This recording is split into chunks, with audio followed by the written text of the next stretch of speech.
여러분, 혹시 역사상 가장 가슴 아픈 가족 싸움이 뭔지 아세요? 놀랍게도 그게 바로 교회 안에서 일어났습니다.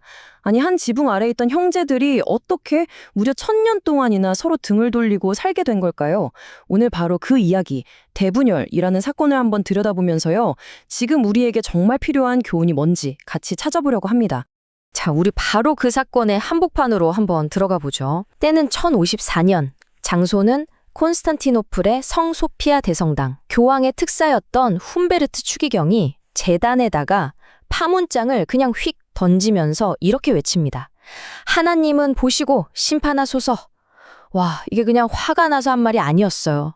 이건 지난 1000년간 하나였던 교회의 심장이 쫙 찢어지는 그런 소리였습니다. 네, 바로 그 순간, 바로 그 장소에서요, 하나의 거대한 기독교가 공식적으로 둘로 쪼개진 겁니다. 우리가 아는 서쪽의 로마 가톨릭, 그리고 동쪽의 동방정교회. 이렇게요. 근데 여러분, 이런 엄청난 결별이 과연 하루아침에 일어났을까요? 절대 아니죠. 사실 말이죠. 이 엄청난 균열은 아주 오랜 시간 동안 수백 년에 걸쳐서 보이지 않는 작은 금들이 계속해서 벌어진 결과였어요. 마치 오랫동안 사귄 연인이나 친구 관계가 서서히 멀어지는 것처럼요. 동방교회와 서방교회는 이미 아주 오랫동안 서로 다른 길을 걷고 있었던 겁니다. 모든 균열은 보통 그렇죠. 보이지 않는 곳에서 시작돼요. 예를 들면 서방교회는 라틴어를 썼어요. 굉장히 실용적이고 법, 조직 이런 걸 중요하게 생각했죠. 반면에 동방교회는 그리스어를 썼습니다. 여린 좀 더 철학적이고 신비주의적이고 신학적인 사유를 깊게 파고들었죠. 그러니까 보세요. 같은 하나님을 믿는데 세상을 보고 또 신앙을 이해하는 방식 자체가 근본적으로 달랐던 거예요. 이게 바로 모든 오해의 출발점이었습니다. 이렇게 생각하는 방식이 다르다 보니까 이게 결국에는 신앙의 본질이 뭐냐, 교회의 권위는 어디까지냐, 이런 구체적인 문제들로 뻥 터지기 시작한 거죠. 여기서 우리가 던져야 할 질문이 있어요. 과연 이게 정말 순수한 신앙을 위한 논쟁이었을까요? 아니면 결국엔 권력 다툼이었을까요? 자, 이 타임라인을 한번 보세요. 갈등이 어떻게 점점 커졌는지 한눈에 보입니다.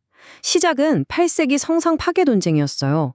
여기서부터 삐걱거리기 시작해서 9세기 포티우스 분열을 거치면서 그 균열이 훨씬 깊어지죠. 그러니 1054년의 대분열은 사실 갑자기 터진 게 아니라 이미 예고된 비극이나 다름없었어요. 그리고 1204년 4차 십자군, 이건 정말 돌이킬 수 없는 상처를 남기게 됩니다. 그 수많은 신학 논쟁의 진짜 핵심에 바로 이 단어가 있습니다. 필리오케, 라틴어인데 그리고 아들로부터라는 뜻이에요. 이게 뭐냐면 서방 교회가 기존의 니케아 신경에 한 구절을 추가한 거예요. 성령은 성부 그리고 아들로부터 나오신다 이렇게요. 서방 교회의 입장에서는 이게 예수님의 신성을 강조하는 거니까 엄청 중요했죠. 하지만 동방교회는 난리가 난 겁니다. 아니 어떻게 모두가 합의한 신경을 당신들 맘대로 바꾸냐. 이건 삼위일체 근본을 흔드는 심각한 오류다 이렇게 본 거죠. 근데 이게 다가 아니었어요. 다른 점들이 정말 많았습니다. 예를 들어 교회의 권위 문제.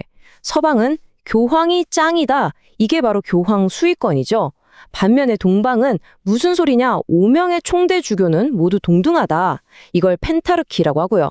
심지어 성찬식 때 쓰는 빵이 달랐고 사제가 결혼할 수 있냐 없냐, 국가와 교회의 관계는 어떠냐. 와, 정말 하나부터 열까지 달랐던 거죠. 어떻게 보면 사소해 보일 수도 있는 이런 차이들이 쌓이고 쌓여서 서로를 너희는 필렸어 라고 손가락질하는 근거가 되어버린 겁니다. 1054년의 분열이 말하자면 지도자들끼리의 우리 이제 안 봐 하는 법적인 선언 같은 거였다면요. 지금부터 이야기할 4차 십자군은 완전히 차원이 다른 얘기입니다. 이건 일반 신자들, 평범한 사람들 마음에 지워지지 않는 상처를 새겨버린 사건이었어요. 정말로 돌이킬 수 없는 강을 건너게 된 거죠. 때는 1204년, 이슬람으로부터 성지를 되찾겠다 이렇게 외치면서 떠난 십자군이 글쎄 예루살렘으로 가지 않은 겁니다. 그 대신에 방향을 틀어서 같은 기독교 형제들의 도시 콘스탄티노플로 쳐들어갔어요. 그리고는 그 도시를 점령하고 약탈하고 무참히 파괴해버렸습니다. 교황의 모자를 보느니 차라리 이슬람 술탄의 터본을 보겠다. 이 한마디에 모든 게 담겨 있죠. 십자군의 이런 끔찍한 만행을 겪고 나서 동방의 그리스도인들이 느꼈을 그 배신감, 그 증오, 이걸 이보다 더 잘 표현할 수 있을까요? 이제 서방의 형제들은 더 이상 형제가 아니었어요. 그냥 야만적인 침략자일 뿐이었습니다. 자, 여기까지가 정말 가슴 아픈 역사인데요. 그럼 이 1000년도 더 된 이 깨져버린 역사가 오늘을 살고 있는 우리에게는 대체 어떤 의미가 있을까요? 그냥 옛날에 그런 일이 있었대 하고 넘어가면 되는 걸까요? 아니죠. 우리가 여기서 반드시 얻어야 할 교훈이 있습니다. 첫 번째 교훈은 바로 이겁니다. 분열은 절대 하루아침에 일어나지 않는다는 거. 정말 작은 오해, 사소한 문화 차이, 에이, 이 정도는 괜찮겠지 하고 넘어갔던 그런 감정의 찌꺼기들이 쌓이고 쌓여서 결국엔 공동체 전체를 무너뜨리는 거예요. 그러니까 중요한 건 갈등을 무작정 피하는 게 아니라 문제가 생겼을 때 적극적으로 풀고 화해하는 법을 배우는 겁니다. 그리고 두 번째 교훈. 어쩌면 이게 제일 중요할 수도 있는데요. 교회의 가장 큰 위기는 언제나 권력 다툼에서 온다는 사실입니다. 우리는 진리를 수호해야 한다. 이렇게 거창한 명분을 내세우지만 그 뒤에는 사실 자기 영향력을 넓히고 자기 자리를 지키려는 욕심이 숨어 있지는 않은지 우리는 솔직하게 돌아봐야 해요. 교황이 최고냐 아니냐를 두고 싸웠던 게 바로 그 증거 아니겠어요? 결국 핵심은 이겁니다, 여러분. 내가 맞아, 너는 틀렸어. 이 주장이 서로 사랑하라 라는 예수님의 가장 큰 명령을 절대로 가려서는 안 된다는 거예요. 생각해 보세요. 동방과 서방, 둘 다 자기들 전통이 옳고 자기들 신학이 정확하다고 주장하느라 정작 바로 옆에 있는 형제를 사랑하는 걸 까맣게 잊어버린 거죠.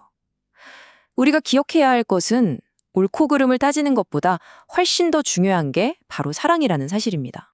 사실 이건 새로운 얘기가 아니에요. 성경은 이미 오래전부터 우리에게 경고하고 있었어요. 고린도전서 1장 10절을 보면 이렇게 나와 있죠. 같은 마음과 같은 뜻으로 온전히 합하라. 보세요. 교회가 나뉘고 분열하는 건 초대교회 때부터 가장 조심하고 경계해야 할 문제였던 겁니다. 그래서 오늘 이 긴 이야기는 마지막으로 우리 각자에게 아주 중요한 질문 하나를 던집니다. 나는 지금 내 교회, 우리 교단을 세우기 위해 애쓰고 있는가? 아니면 정말로 그리스도의 교회를 세우고 있는가? 이 질문에 우리가 어떻게 답하느냐에 따라 저 1000년의 아픈 분열을 넘어서 우리가 앞으로 나아가야 할 길이 보일 거라고 생각합니다.